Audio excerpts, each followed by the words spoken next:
95 Libyans were detained in White River, Mpumalanga, for participating in unapproved military training, according to recent reports, raising alarms about the situation.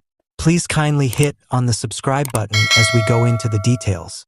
The finding has sparked intense debate, especially in light of statements made by journalist Thabo Makwakwa. The president of South Africa, according to Makwakwa, should have known about the issue from the beginning since he had access to the state security agency and was thus aware of the goings-on in White River. Still unverified, this claim has sparked a great deal of discussion. The charge begs important concerns about the president's level of participation in security issues and whether or not these allegations are supported by hard data or just conjecture. A user on the social networking site X provided a counterargument to Makwakwa's assertions, stating that heads of state usually do not get daily intelligence reports. This point of view holds that the president could not have seen and responded to the incident report as quickly as the minister in the presidency could have.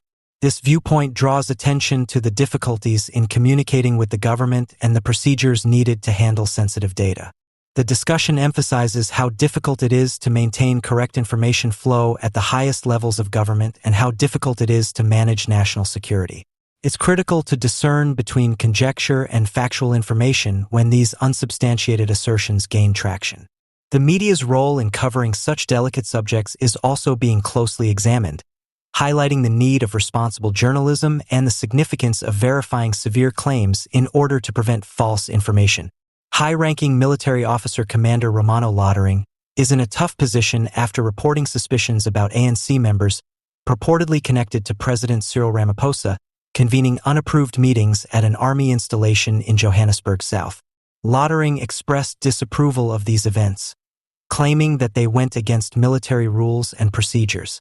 According to him, South African law forbade the regular gatherings, which included ANC members utilizing the base for political ends.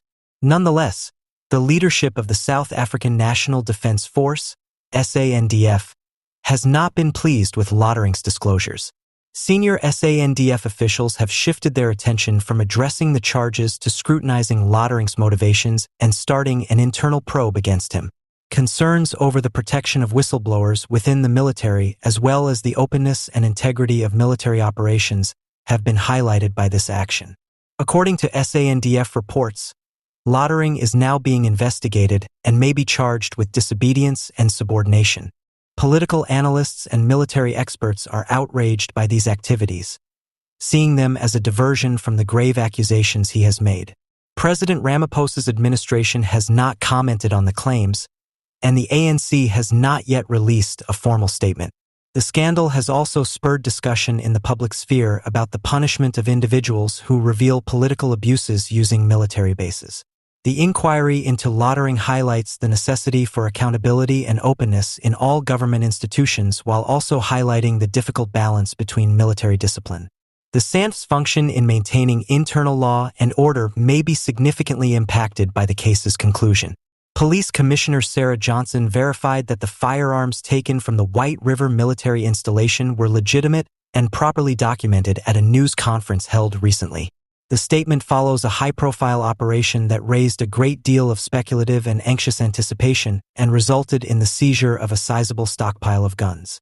Following complaints of anomalies in weapon stockpiles, a comprehensive check of the base's armory was part of the operation, which took place earlier this month.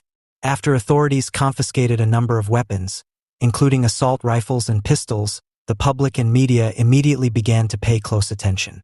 Commissioner Johnson provided clarification, saying, "Every firearm that was taken into custody was lawfully registered and tracked down in the base's inventory. The operation was a standard audit meant to make sure that military laws were followed and to deal with any possible inconsistencies." The commissioner made it clear that the seizure did not point to any misconduct on the part of the White River staff. Rather, it was a preemptive step to preserve openness and respect strict security guidelines. "We like to reassure everyone that no unlawful conduct took place. The audit was carried out as part of our continuous effort to guarantee that all military assets are securely and appropriately maintained.